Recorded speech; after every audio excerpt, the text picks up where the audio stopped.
Lowe's knows how to get your lawn ready for spring. And right now, you can get up to $20 off select Scott's Triple Action Fertilizer. Plus, get a Cobalt 40-volt 15-inch string trimmer or leaf blower. Your choice, $149, only at Lowe's. Get set for spring. Visit us in-store or online today because Lowe's knows home improvement. Valid 3/9 through 3/22. Selection varies by location. While supplies last. Excludes Alaska and Hawaii. Welcome to the Behind the Bits podcast. Your host, Scott Curtis, wants to learn everything he can about stand-up comedy and take you along for the ride. Scott and his guests talk serious about comedy in every episode. Behind the Bits will uncover knowledge from different perspectives on subjects such as writing and performing stand-up comedy, as well as booking shows and the comedy life. If you're thinking about becoming a stand-up comic, already in the comic game, or a comedy nerd, Behind the Bits is the show for you. Now, let's get Behind the Bits.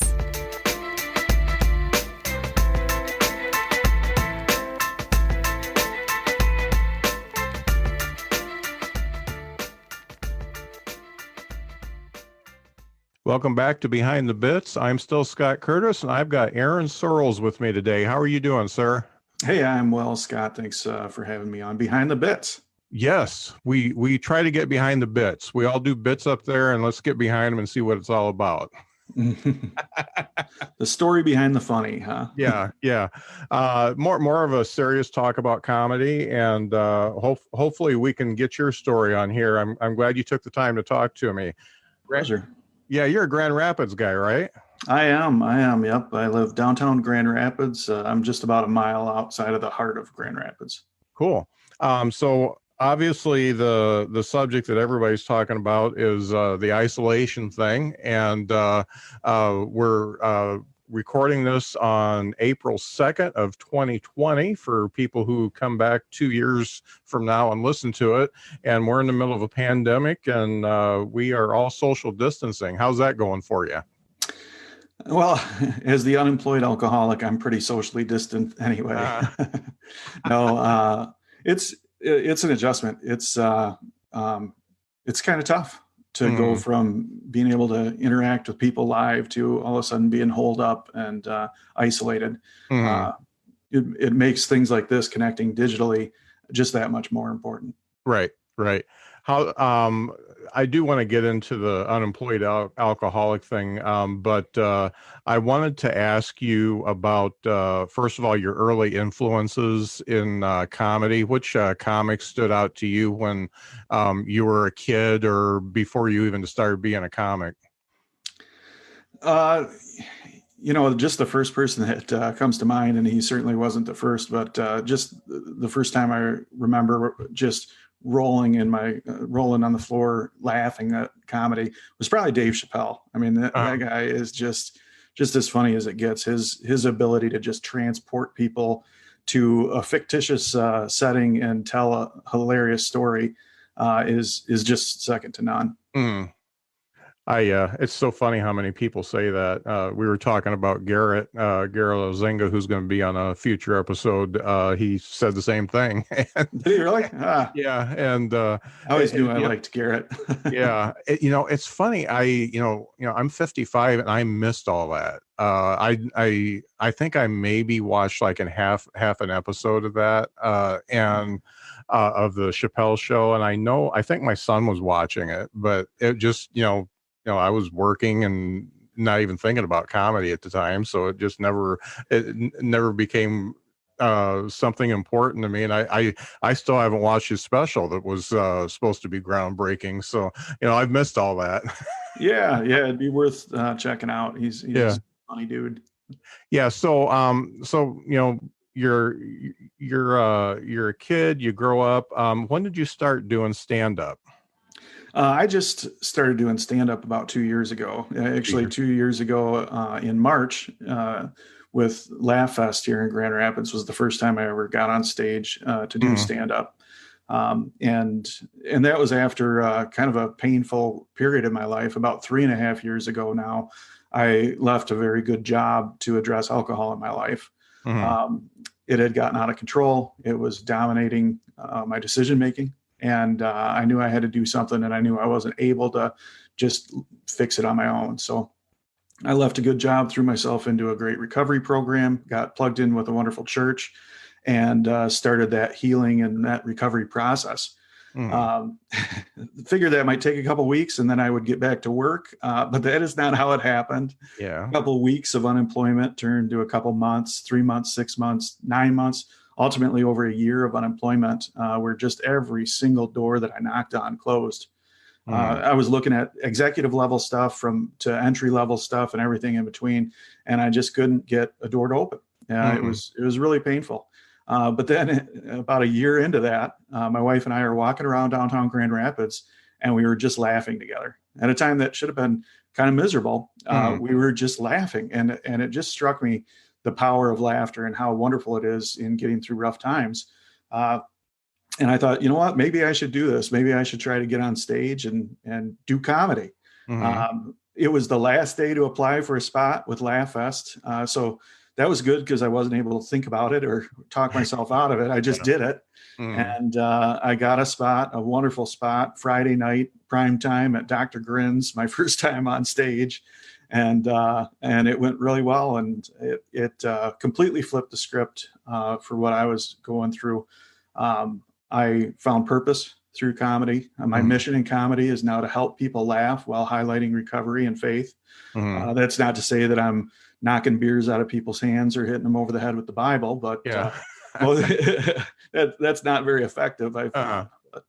But that is, I'm very open about who I am and what I've experienced, and that's opened up some really wonderful conversations with people. Well, that's a neat story. So let's go back. I don't want to ask what your job was exactly, but if you could tell me kind of what you were doing before you went into treatment, what type of work were you doing? Well, I've done a number of different things. Most recently, I was the marketing director for an equipment manufacturing company. Again, a big company, good job. Traveled a lot, did some real fun stuff with them. But I've done some entrepreneurial things in the past. I've done some management things. I've done a lot. I'm either really well versed or a mutt, depending on how you look at it. Right.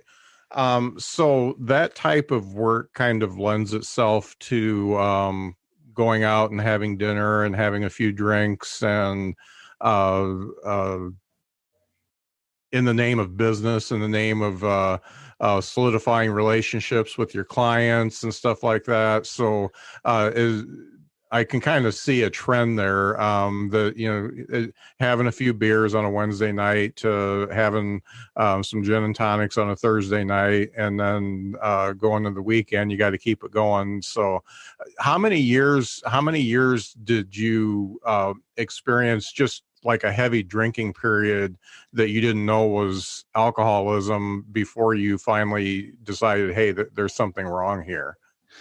Boy, that's there's a lot to unpack with that question. Yeah.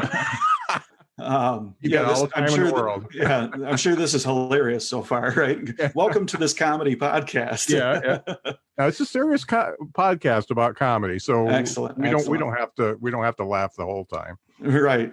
Well, yeah, and it's important to be able to do both. It's important to be able to laugh, and it's important to be able to share the truth behind our stories. So, yeah, I actually discovered alcohol when I was in the 5th grade, which is pretty early. I caught on quite quickly. By the 7th grade, it was a dominant part of my identity. Okay. I was a drinker. I was a partier. I think we called ourselves stoners at the time. That might date it, early 90s, even late 80s, bet there. But that's what we called ourselves in the 70s. All right. Good. But I carried that part of my identity through all my life. I mean, through college, I was a big drinker, big partier. When I started getting into the professional world, same thing like you were talking about. I don't know if it was necessary or not, but I certainly used it as a self-justification for drinking. That, hey, this is client relationship, this is networking, this is brand building, this is all that important stuff. So to answer your question of like, when did it start? Man, I don't know when it wasn't there. It's just for as my early childhood memories, alcohol was a big part of my identity and who I was. Mhm. Now, were your parents heavy drinkers too? Is this a family thing, or did this kind of start with you? There's not a long history of alcoholism in my family. In fact, my dad, who passed away December, not of last year, but the year before, he was a Lutheran pastor. Mhm. And so like my mom and dad, they might split a 6-pack once a month and get halfway through it. Yeah. um, so that wasn't it. I mean, I had a good childhood. Mhm. There's good, bad, and ugly in everybody's childhood, but in general, I'd say I had a really good childhood. Um, God was a part of our household growing up. Mhm. I was, the faith was a part of all that. But it, that doesn't necessarily mean that we're not going to run into problems. That doesn't Mhm. necessarily mean anything. In fact, growing up a PK or a preacher's kid, it's kind of stereotypical that you end up being a little bit rebellious and in pursuing the sins of the flesh and whatnot. So. Mhm. Do you feel like that as you were getting older and into your job and stuff like that, do you feel like you moved away from your faith a little bit at that point? Just became like a lukewarm Christian or something like that, or was that still a big part of your life? You just had the alcoholism as kind of something that you were carrying along with it. Well, my faith walk kind of ebbed and flowed throughout my life. Mm. Kind of like I was saying, like from my earliest memories, I had a relationship with God. Jesus was my Lord and Savior, Mhm. and that was a big piece of who I was. But I didn't always like Christians very much. Yeah. A lot of Christians that I saw growing up, they didn't really have what I would consider a desirable lifestyle. Kind of boring, kind of lame, kind of judgmental, Mhm. kind of pricks. Yeah. Yeah. And there's a lot of ugly that goes along with that too. I mean, my dad was the pastor, so I saw behind the scenes. I saw Christians that didn't always act so much like Christians. And then as I started my adult life, I found myself in this kind of loop where I would be drawn to a church and then I would get burned, Mhm. and that's of course a very common story. It's a common thing. There's a lot of hurts that people have and are carrying around with them Mhm. because of things that Christians have done or said, or Right. used to manipulate or things like that. So I've experienced all that, and that caused me to kind of ebb and flow, I'd say, with my relationship.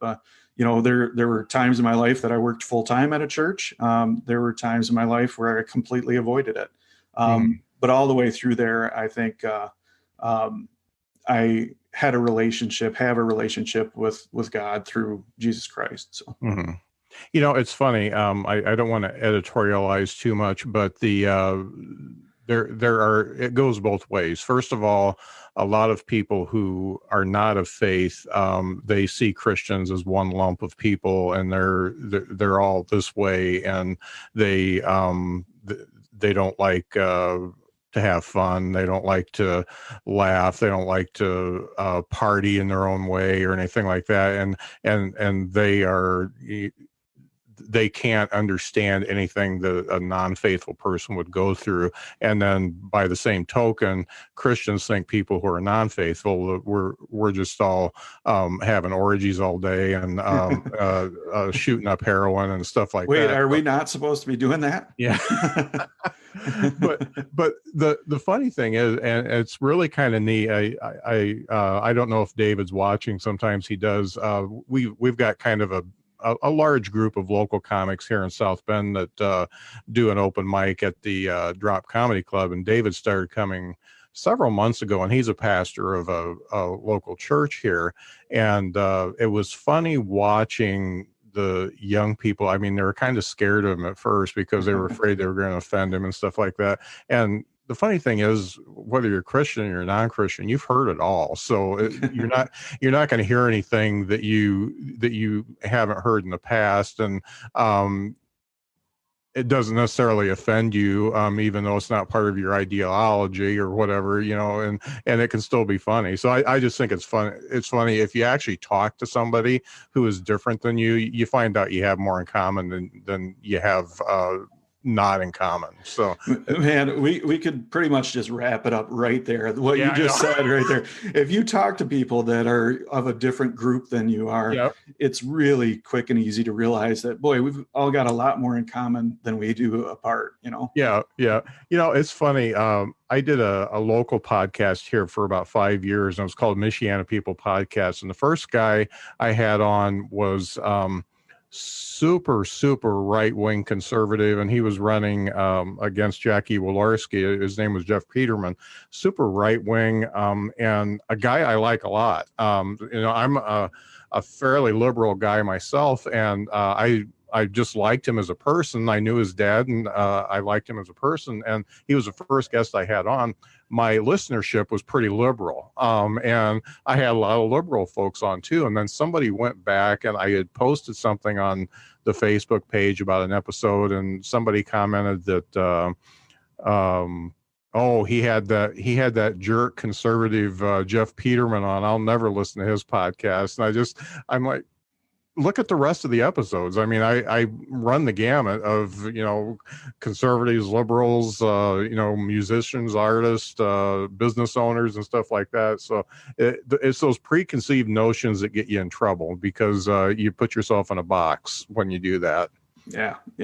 It's it's unfortunately a part of our culture and society today that, I heard somebody say that humanity ends at the end of our tribe, so the people that are, that we're plugged in with, that are part of our tribe, part of our crew, that's who we consider people. And when we go outside of that and find people that disagree with us, maybe have a different lifestyle than us or whatever, it's really easy for us to dehumanize them. And whether that's, talking about, a liberal group of comics looking at conservative Christians, or vice versa. And it's really a shame. I wish that we could all get together and disagree amicably a little more often than we do. Once you experience talking to somebody that's different from you, and you do it on a regular basis, then you find you just have a lot more in common than you thought you had. You go through this year of unemployment, and you're at your lowest of low, and you decide to do the comedy thing. Let's talk about that first time you got on stage at Dr. Grins. Tell me, what was that like? How many minutes did you do? Well, I was supposed to do 5 and I did 6. Okay. Did they come after you? Oh yeah. I got scolded for that.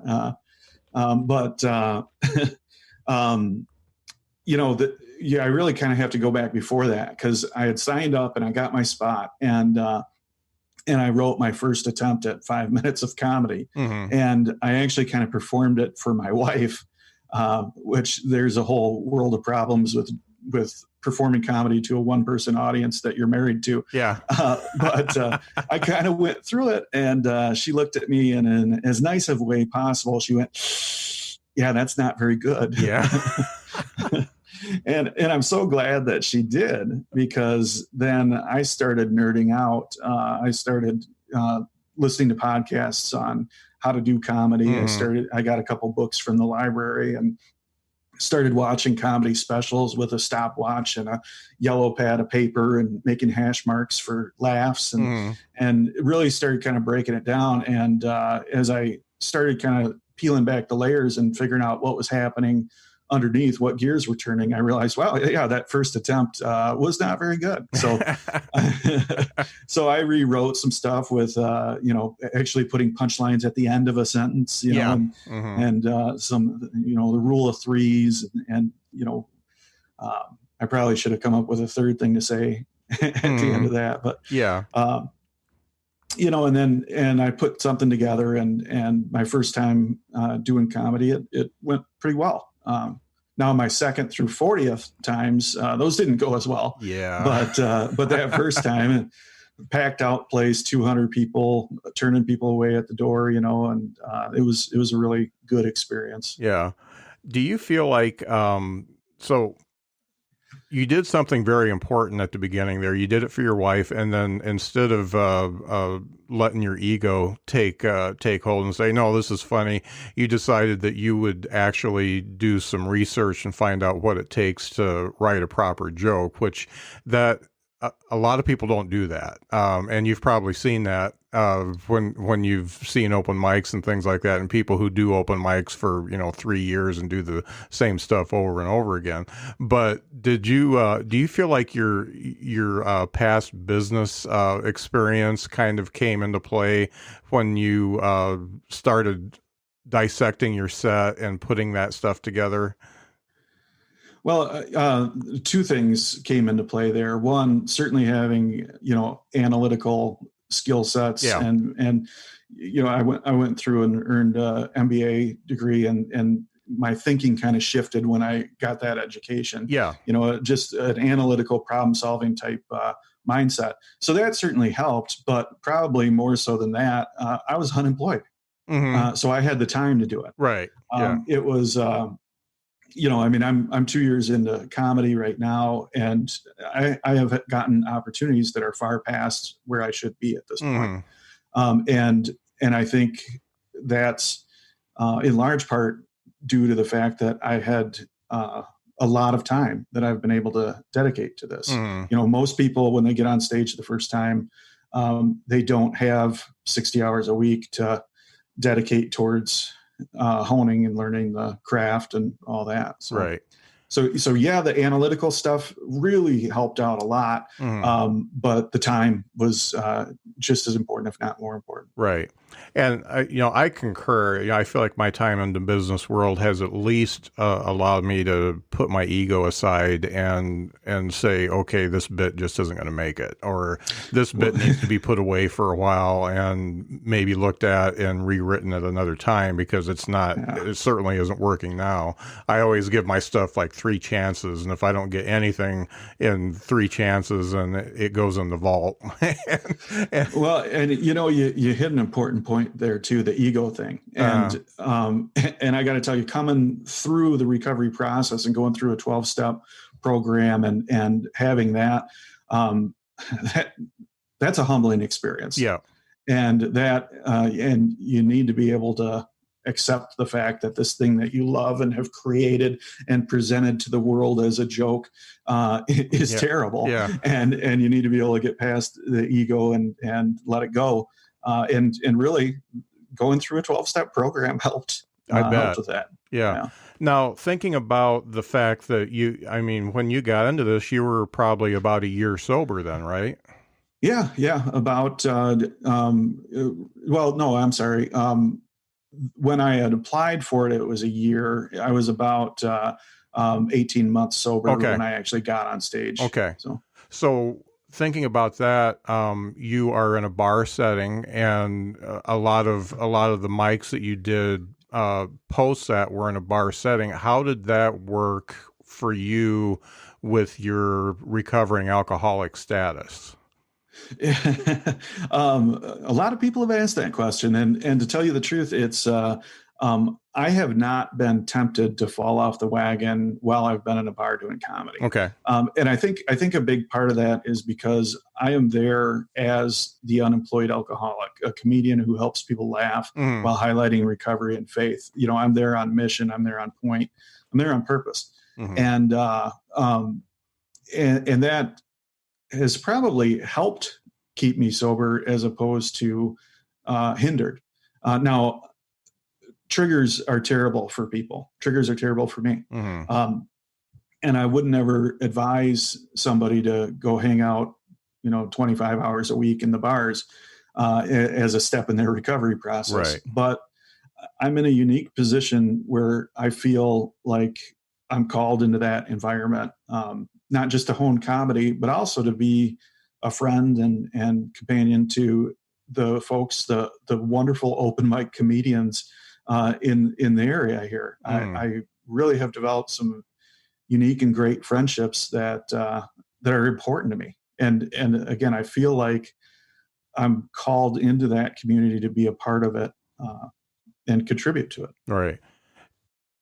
So you had a good start, and you said, the next 30, 40 times weren't as good, but you kept working at it. And, I find the fact that you're 2 years into it and you're between the comedy and the public speaking, this is pretty much your vocation now. It is. You've obviously been able to make some sort of a living out of it. When did it go from honing your craft to deciding, okay, I'm going to be the unemployed comedian, and I'm going to do the public speaking and stuff like that? How did you make a business out of the fact that you did this one Laugh Fest deal at Dr. Grin's? Well, first off, I wasn't afraid to do things for free because I think I did probably 200 or 250 things for free before I charged $1 for anything. Uh-huh. And it's not like I'm earning a bunch of money. I mean, I think my tax returns for 2018, I think I lost $3,500 or $3,200 in building this. Yeah. And then in 2019, it was more than that. It was like I almost doubled it, Mm-hmm. which is great, except it was a negative number, and doubling it is bad. So, yeah. Right. So there, it was about $5,500 invested in building this. So, and anybody that's been around business knows that it takes investment. It's not that especially in entertainment or public speaking, you can't just decide you're going to go get paid for that. You have to do it for free for a long time or for a lot until you get really lucky and then start being able to charge for it. Now, January and February of this year, I had 2 excellent months as far as booking, where I had some great things come into play.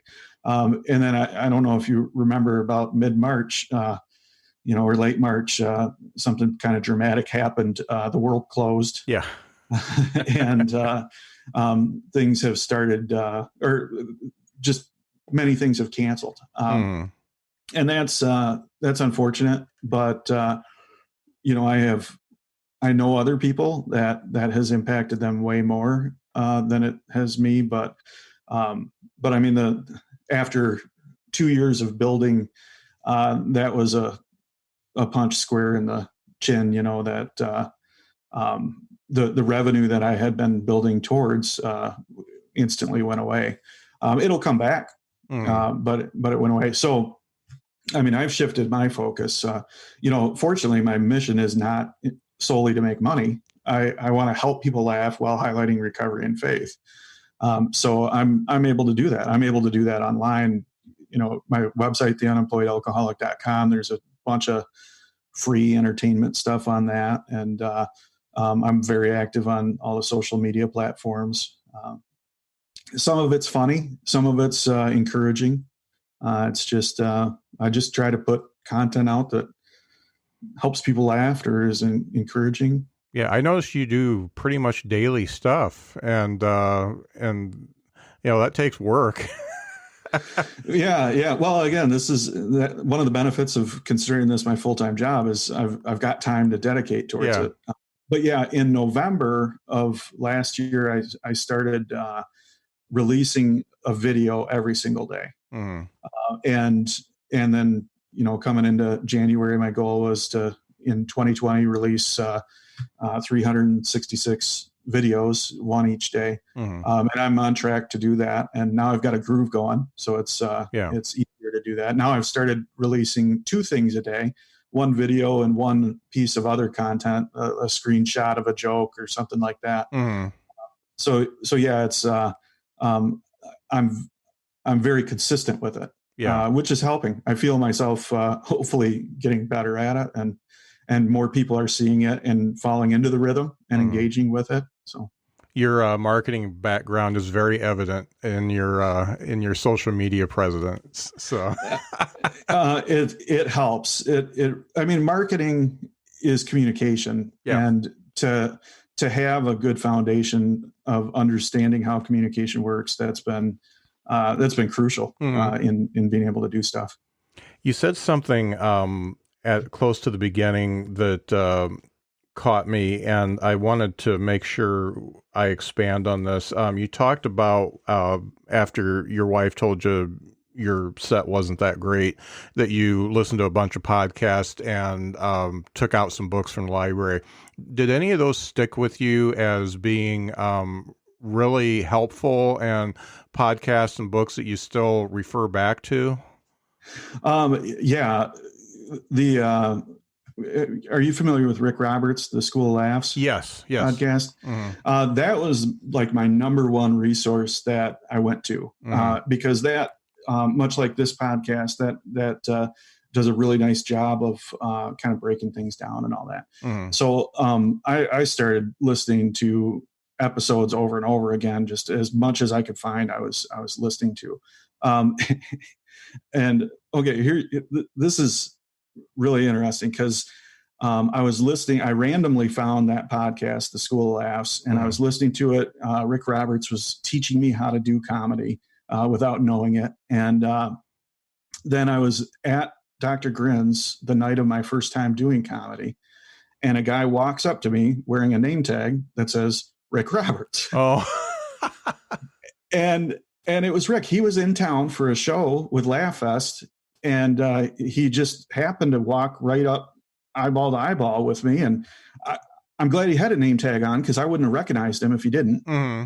I would recognize his voice, but I wouldn't have recognized him in person. Right. And I said, "Are you Rick Roberts?" And he said, "Well, yeah." Yeah. And I said, you don't know this, but you've been teaching me how to do comedy. I'm about to get on stage for my first time ever.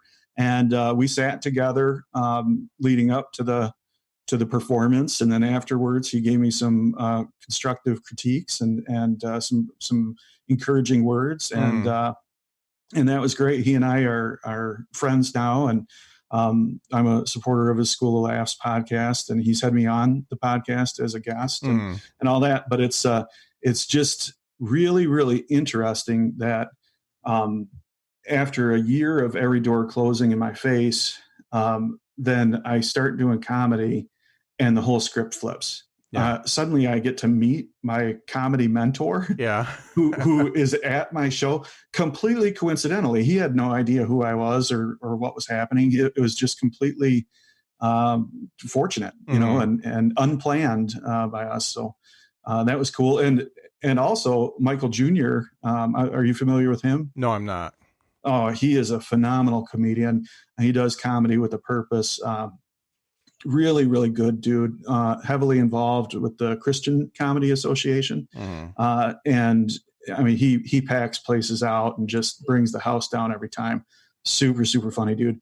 I had heard him at the Global Leadership Summit about a year before, and I heard him talk about doing comedy with a purpose, which that kind of planted the seed in me. I didn't realize it, but it kind of planted the idea that maybe I can do comedy for a purpose. And then a week before I'm going to do comedy, Michael Jr. was in town performing at a church, and one of my friends called me up and said, "Hey, do you want to be the guy to pick up Michael Jr. from the airport and drive him over to the gig?" And I said, "Yeah, sure." So the week of my first time ever doing comedy, I got to meet the two people that were incredible influences on me. If Dave Chappelle would have shown up out of nowhere, that'd have been funny too. That's a really cool story, and that the Rick Roberts podcast is a big one for me too. And I want to have him on mine, but I keep forgetting to ask. And the funny thing is I've got a lot of people approaching me to be on the podcast, and I'm doing all those interviews, and I'm forgetting to do the ones that are on my bucket list. So I did manage to get Bob Zaney in, and he's on the show tomorrow. So, that's great. Yeah. But, the thing with the podcast world is, right now I can get pretty much whoever I want. And I'm getting as many of those done as I can and, doing 2-3 interviews a week. And then I'll have things banked for when everybody's working again and they don't have time for me. So that's great. Yeah. So make hay when the sun's shining. Yeah, no doubt. So when you did this first one, I got to ask, because I can't tell how old you are by looking at you. How old were you when you did your first stand up? I'm 40. What am I? I'm 45. Okay. Now. Yeah, that's what I am. No, I'm sorry. I'm 46 now. Okay. No, I am 45. Wow. I'm way older mentally. Right? Yeah. Yeah, right. Yeah. So yeah, I was born in 1975. Okay. Yeah. So you were 40s when you started. Yep. I was in my 40s, Mm-hmm. And it wasn't a plan. Like when I was 40, if somebody would have said, "Hey, are you going to be a stand-up comedian?" It just would have been so far from possible reality. There's no way. But Mm-hmm. Okay, folks, you have been listening to Aaron Sorrels here on the Behind the Bits podcast on my Facebook page for the last 30 minutes or so. If you want to hear the rest of this interview, you're going to have to subscribe to Behind the Bits podcast, which is available on all the apps. Just type in Behind the Bits, and I appreciate you listening and subscribing. Bye. Okay, we're done live streaming now. All right. The last one I did. Did you tag me in that, or is I don't even know if I tagged you. Okay. All right. I'll track it down. So I'm 55 and I work I work in IT as a consultant, but I can't do IT for anything. But the video still. Lowe's knows how to get your lawn ready for spring. And right now, you can get up to $20 off select Scott's Triple Action Fertilizer. Plus, get a Cobalt 40-volt 15-inch string trimmer or leaf blower. Your choice, $149, only at Lowe's. Get set for spring. Visit us in-store or online today because Lowe's knows home improvement. Valid 3/9 through 3/22. Selection varies by location. While supplies last. Excludes Alaska and Hawaii. The video still stays there, and I can tag you in it afterwards. But multitasking, as you can tell by the not hitting the record button, is not my strong suit. Yeah, it's too many buttons. But good times though. So you've put together this whole persona as the unemployed alcoholic, and your gig is you're a clean comic and you put together shows with other clean comics and do the whole clean comedy thing. Tell me about what doors that opens for you and also what doors that may close for you. Boy, that's a good question, because it does both. There's a lot of folks that have a preconceived notion that was that a pause for a minute? Nope, I don't think so. We're good. Okay. Yeah. All right. I thought you were giving me I didn't hit record. No. I'm good. Signal or something. I stopped recording. No, come on. Yeah. But there are people that have a preconceived notion that clean comedy is dumb comedy or not funny comedy or dull comedy, which I don't agree with entirely.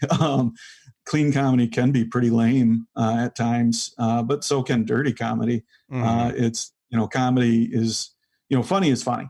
And if that's in a clean environment or a blue environment, it doesn't change that. There are people that brand as clean comedy to get a little bit of cushion and sell it. But like you mentioned the clean comedy time and the shows that we do through that. What we do there, like Garrett is a good example. Garrett performs blue comedy typically, but we approached him and asked him if he can do a clean set, and he absolutely can. And he came and did clean comedy time and crushed it. Because funny is funny, and the real talented comedians can do both, like Garrett Elsinga. So the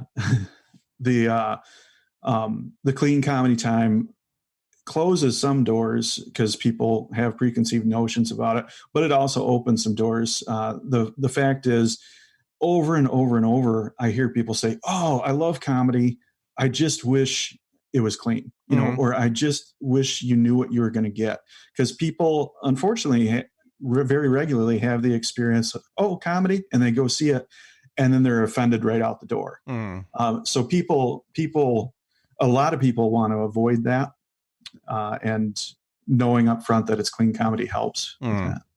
I feel like the comedy I do is clean. I'm just a clean guy myself, and it's not necessarily my real persona because I cuss like a sailor in real life, and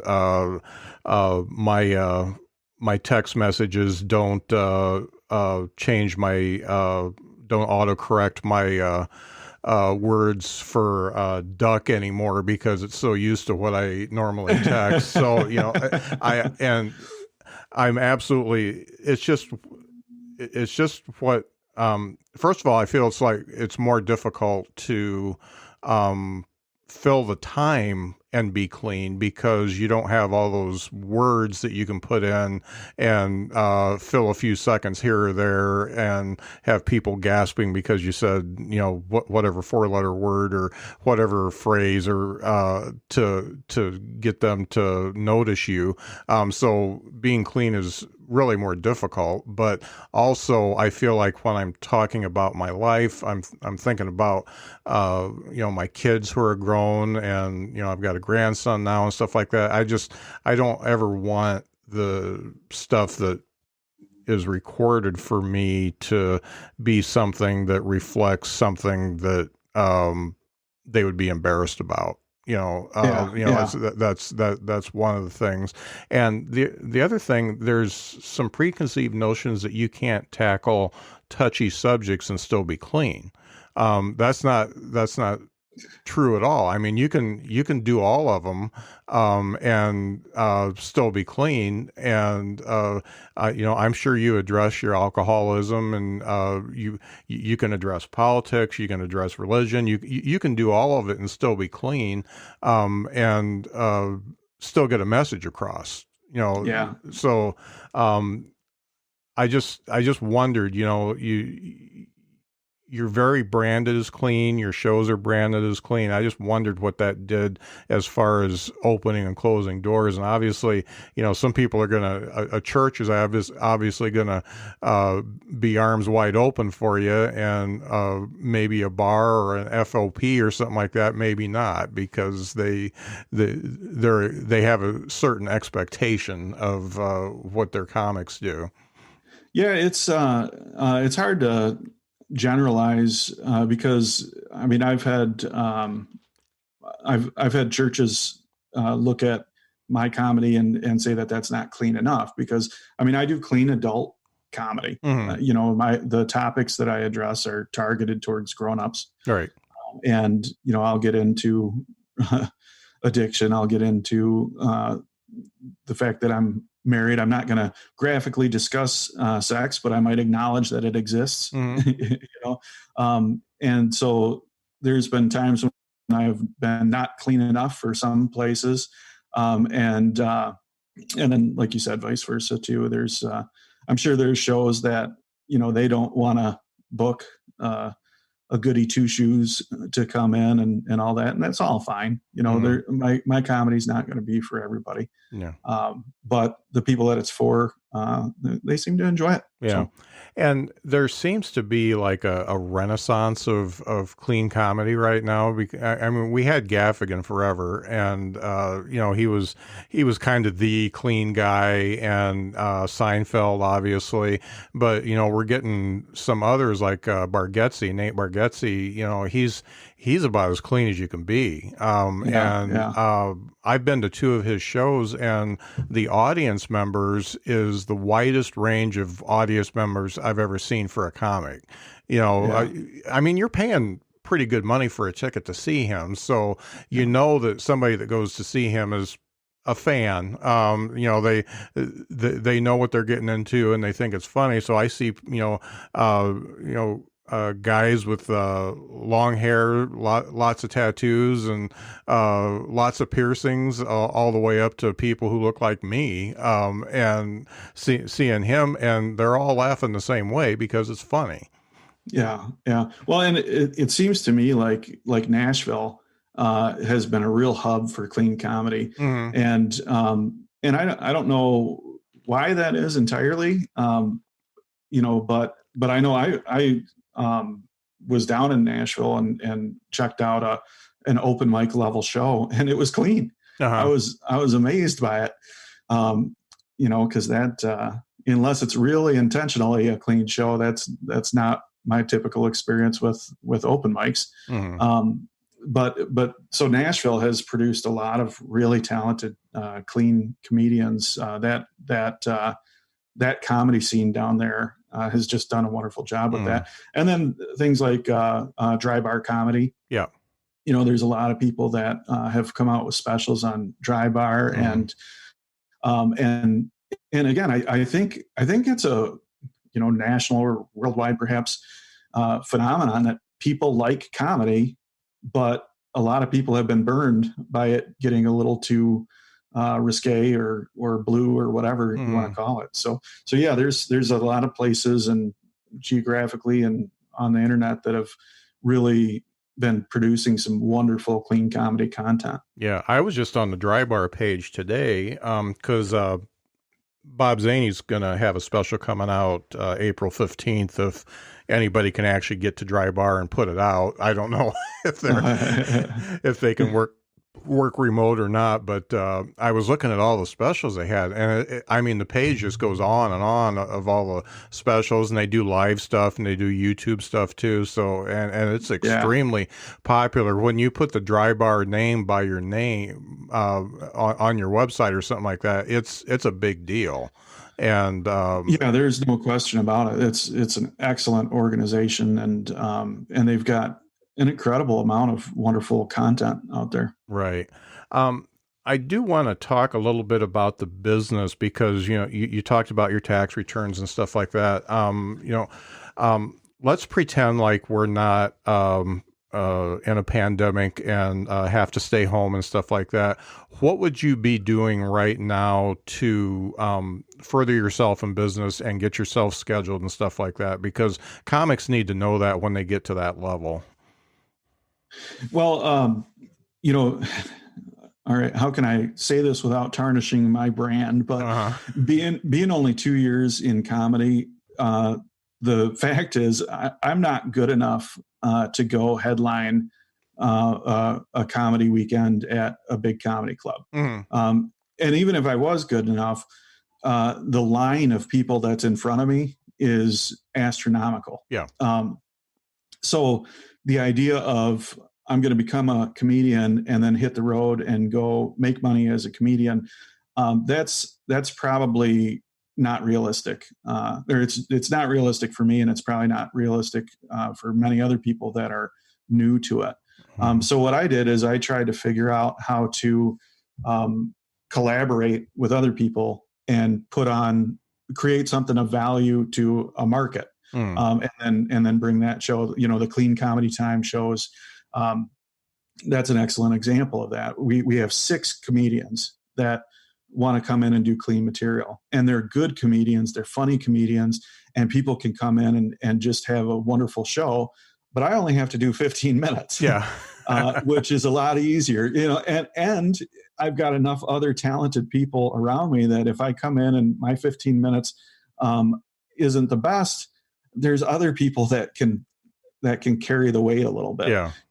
I don't have to completely rely on myself to carry the show, and I don't have to sell the show based entirely on myself. So that's the one thing I would say is from a straight business standpoint is figure out how to collaborate with people, and the rising tide lifts all the ships and stuff like that, because most of us are not good enough to be on our own. Right. Or at least not good enough to attract the kind of opportunities that you need to be successful on your own. So collaborate. Mm. And then the second thing is, for me, having it be about something bigger than comedy or something bigger than myself is absolutely crucial, because there's so much in comedy, there's so much in performance, there's so much in business, there's so much in life that is beyond my control. Right. That there's going to be some successes and there's going to be failures.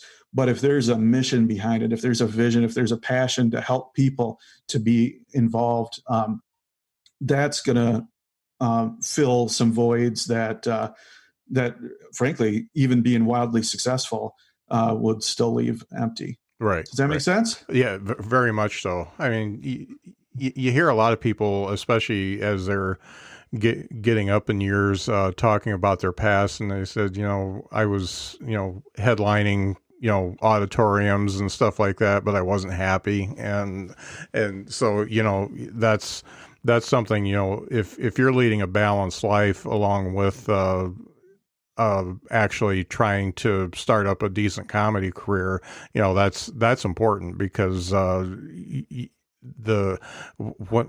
it's all said and done, you got to be happy, and you got to have contentment in whatever faith that you have, and be able to say that what I did was an extension of that instead of something I did instead of that. Yeah.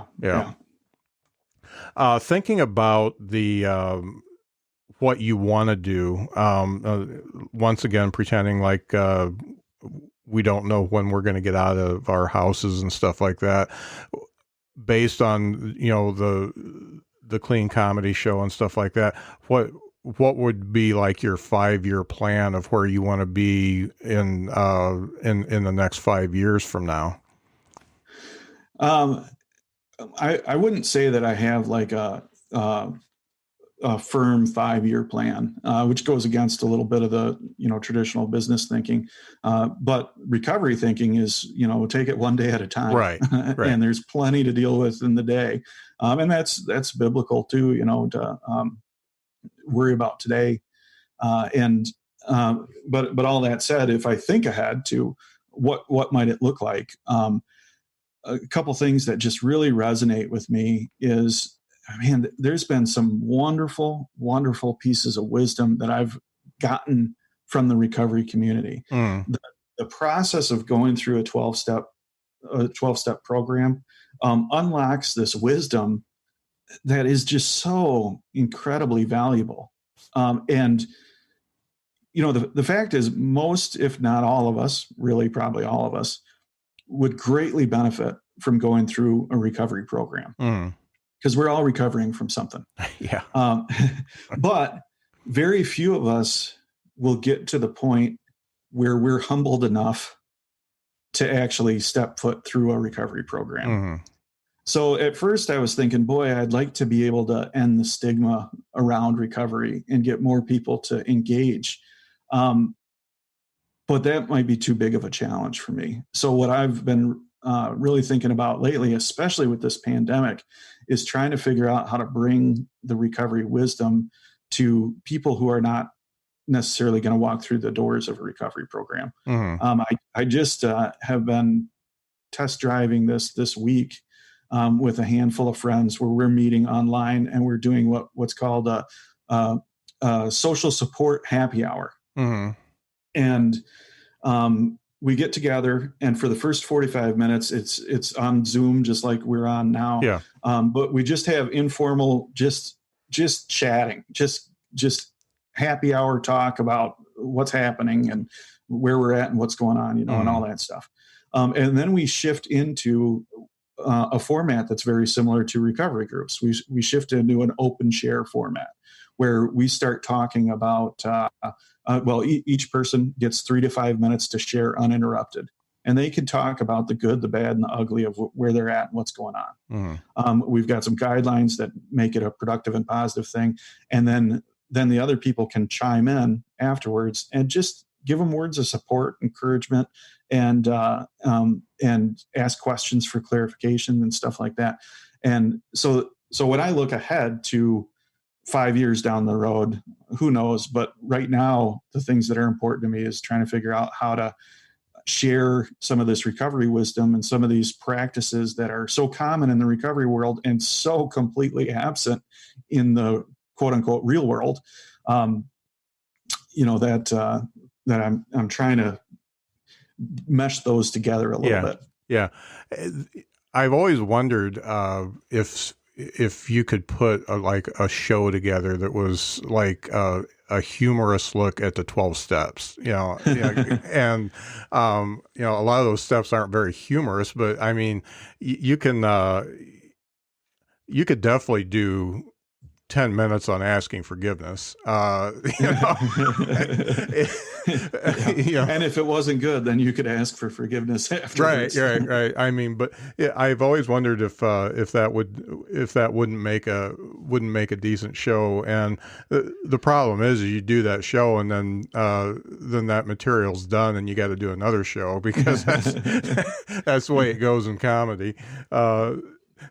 Comedy as an art form, it just astounds me how different it is from everybody else, because the Stones can come out and play Satisfaction in 2020 and everybody loves it just as much. But if you do a bit from last year that somebody's already heard, then they're like, get off the stage, Yeah, it can be like that for sure. I just saw Jim Gaffigan though.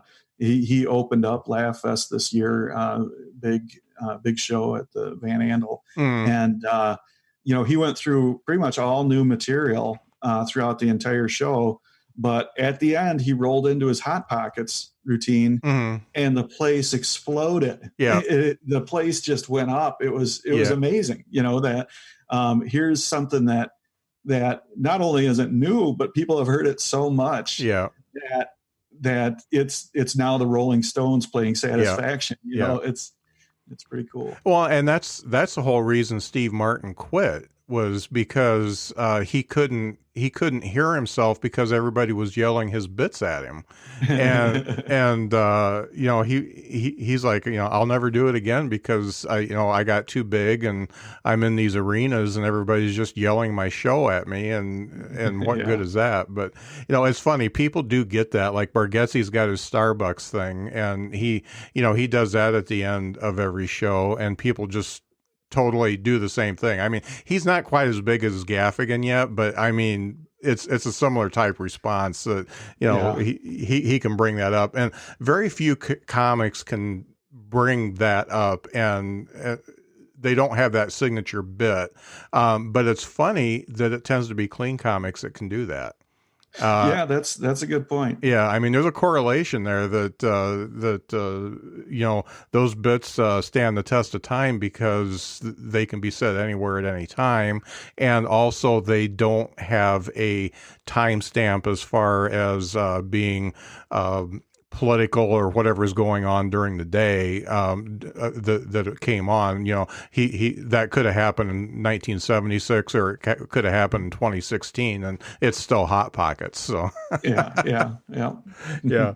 I was really when Ray Romano did his Netflix special after we hadn't seen him do stand up for a long time. He's been doing it, but nobody filmed it. I was really impressed with the fact that he came up with, it's just all new material. I mean, it's just where he is now and where his family is now, and I thought it was neat that he did that, and he didn't have to. He's got all the money he needs. One of the things I like to ask all the comics that I talk to, what are 3 things that you know now that you wish you would have known when you started? All right. Well, I kind of, at about 1 year into it, I think I really started to realize this. I heard a lot of established comedians say that, everything that you're going to produce in the first 2 years is going to be absolute garbage.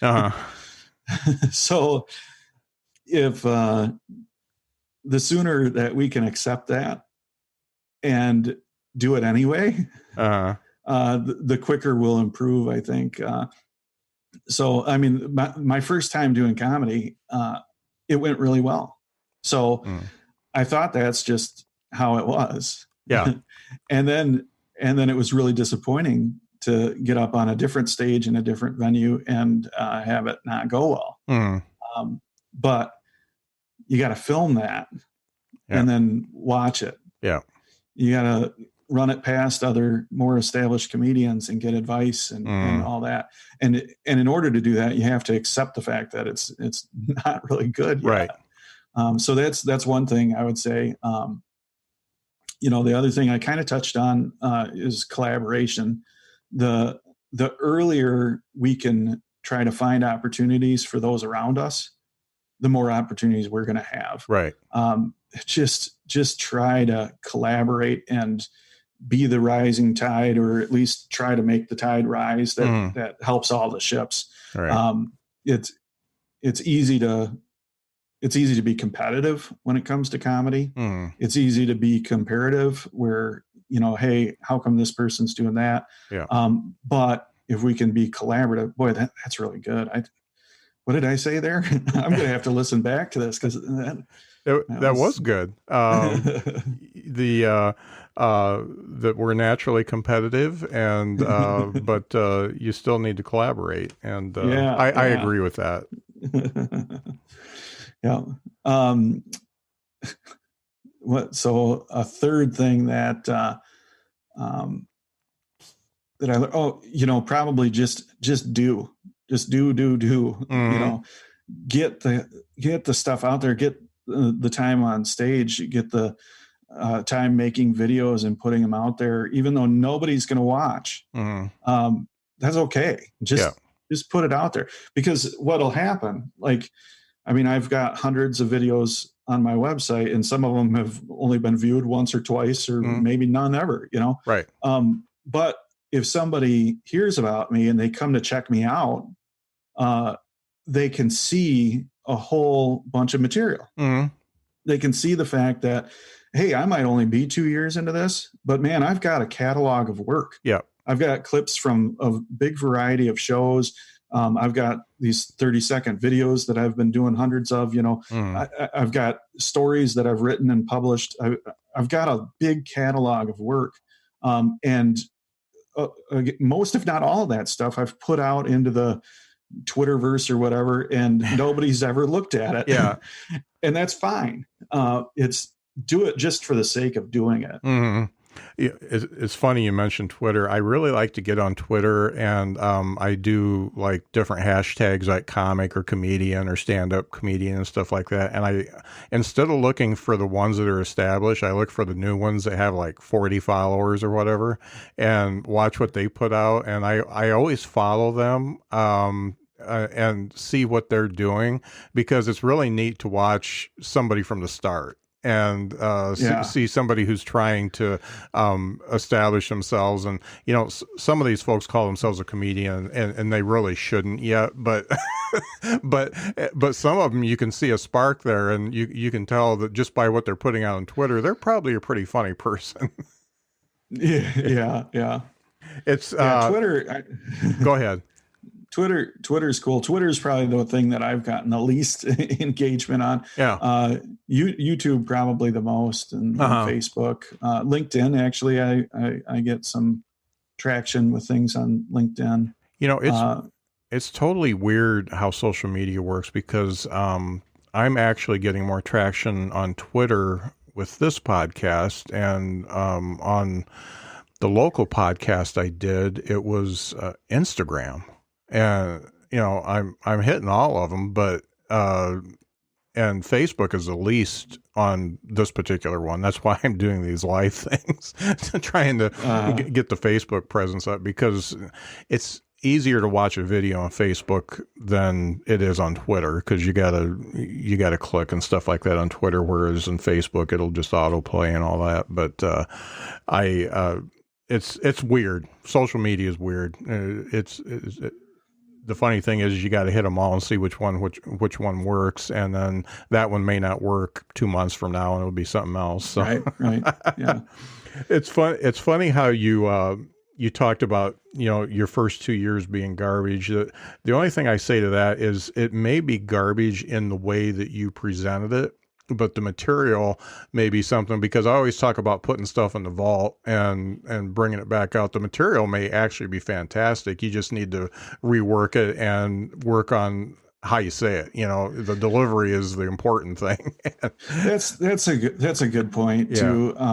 And I guess, I mean, I'm very proud of some of the stuff that I've produced in the first 2 years. And we have to have this balance between being deceived enough to keep going and humble enough to realize that it's not done yet. But that's a good point. I probably lean too far on the garbage end of the spectrum there, because there's some beautiful things. There's been some beautiful moments through the first 2 years, and I'm still 2 years and a month into it. I'm sure a lot of what I'm still producing is garbage.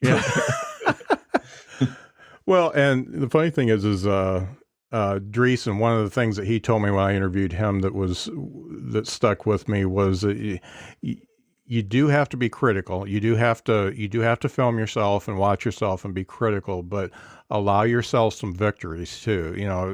Allow yourself to be proud of what you did, because, there is a lot of blood, sweat, and tears that goes into 3 minutes of comedy. And, and you don't know that unless you've done it. And so allow yourself to have those victories and be proud of yourself. So that's important too. The collaboration thing, I tell you, it's my memories. I've been doing it for 5 years, and I'd say I've probably been serious for about a year. The memories I have are less of the shows I did and more of the people I met and the relationships that I have with people. There's a handful of people here in South Bend. I get together with them. I do trivia at the local restaurant, and I call them to do trivia, and we don't talk much about comedy. We just do trivia together and have fun and stuff like that. And they're all a heck of a lot younger than me. But it's the relationships that I remember through that, because it's I've made a lot more friends than I ever had by starting to do the stand-up. Yeah. Well, and that's the key to everything. I mean, regardless of what we achieve and what we accomplish, when we look back, we'll always remember the relationships. Yeah. I have to say that the biggest thing that I would like to do is stop saying and stop stammering when I talk, because when on stage or in general here. Well, that's what the editing booth is for. I'm better. You know what? I got to the point where I just edit out anything that is glaringly bad, and the rest of it I just let myself stammer, so when I go back and listen to it, I'm like, okay, I gotta get better. So hopefully the audience can handle that, because everybody else is so well spoken and I'm still stammering, but whatever. Well, we're always our own worst critic. It's always harder to listen to us than anybody else. I hate hearing my own voice. Zany, when I interviewed him, he said I sound like Tom Bodett from the Motel 6 commercials. Oh my goodness. I'll never get that out of my brain. That is, can you say it one time? We'll leave the light on for you. That might be how you have to end your podcast. Yeah, I know. Nobody's ever said that. A lot of people say my on-stage presence is a lot like Letterman, but nobody's ever said I sound like Tom Bodett. So now every time I hear myself, I'm like, oh yeah, Tom Bodett. Yeah. Mm-hmm. Yeah. Well, Aaron, this has been great talking to you. I really appreciate the fact that you took the time to be on the podcast and also sharing your story. The fact that you are open about talking about your alcoholism and your addiction, and the fact that you're getting through it and using that as part of your comedy, that's much respect for that, because that's hard for a lot of people, and I'm sure it's not easy for you. Thanks, Scott. Yeah, it's been great to be here chatting with you, and sometime I'll have to make it down to South Bend and hit some of them open mics down there. Yeah. And I've been up in Grand Rapids a few times, and Kalamazoo and stuff like that. So, where can folks... once it's legal for us to connect in person, we'll have to do that. That would be great. Yeah, I'd like that. Where can people get a hold of you and check out your stuff? Best place to find me is at theunemployedalcoholic.com. Mm-hmm. And a lot of times people think that's a joke, and I do have it interwoven with some jokes, but that is my real website, theunemployedalcoholic.com. And there's links to all the different social media platforms from that website. Mm-hmm. People can subscribe if they want to get an early glimpse of what's coming up the next day. I email out what I'm going to be sharing on social media the following day each night. So a lot of people have done that. And of course, YouTube, that channel, I think I'm up to 38 subscribers now. So all right. That's just on fire. Yeah. Well, I'm up to 8. So are you? Okay. All right. I'll subscribe to yours if you subscribe to mine. How about that? Deal. Yeah.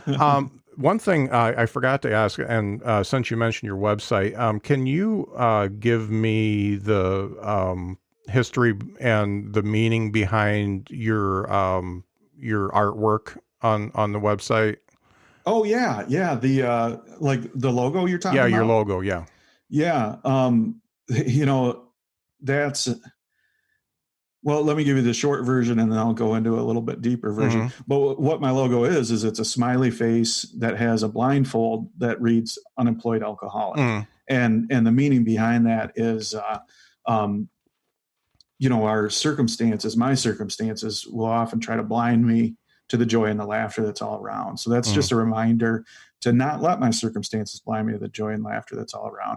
And it's nice, and it's yellow, and it's happy. So that's the logo. But it was funny in developing that logo. It actually started as a mock-up of like a Johnny Walker label. Oh, okay. And it was a square logo with the Johnny Walker slash on it. And just as it started through the development process, this is what came out of it. And we went from a square to a circle, and then drew the smiley face at one point, and it was like, that's it. Yeah. That is the perfect rendition of what I'm doing here. I'm smiling through unemployment, smiling through alcoholism, and not missing the joy and the laughter. Yeah. So.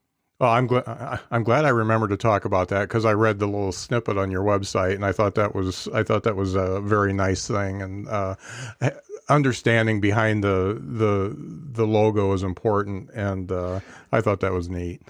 So one of the other things on the website, if people want to see that logo or have one, I love giving stickers away, and I've got stickers with the Unemployed Alcoholic smiley face, and Clean Comedy Time. People on the website, there's a thing called Smiles. There's a tab called Smiles, and people can request a free sticker on that if they want. So anybody who wants one, hit me up. I'll mail it to you. Cool. It's a great logo. Well, Aaron, thanks a lot. It's Aaron Sorrels, and you can find him at theunemployedalcoholic.com. And I suggest you check him out. It looks good. Thanks a lot, Aaron. Thank you, Scott. This has been a pleasure. Yeah. Lowe's knows how to get your lawn ready for spring. And right now, you can get up to $20 off select Scott's Triple Action Fertilizer. Plus, get a Cobalt 40-volt 15-inch string trimmer or leaf blower. Your choice, $149, only at Lowe's. Get set for spring. Visit us in-store or online today, because Lowe's knows home improvement. Valid 3/9 through 3/22. Selection varies by location. While supplies last. Excludes Alaska and Hawaii. Wendy's 2 for $6 lets you mix and match some of our best items, like Dave Single with a 10-piece crispy nugs, medium strawberry lemonade with a spicy chicken sandwich, spicy chicken with a Dave Single with a strawberry lemonade, strawberry lemonade, if you're into that. Chicken Sam, crispy nugs, strawberry lemonade, Dave's, nugs, Sam. Whew. Pick what you want at a price you want. Choose wisely. Choose Wendy's 2 for $6. For a limited time, price and participation may vary at U.S. Wendy's. On the card only. Single item at regular price.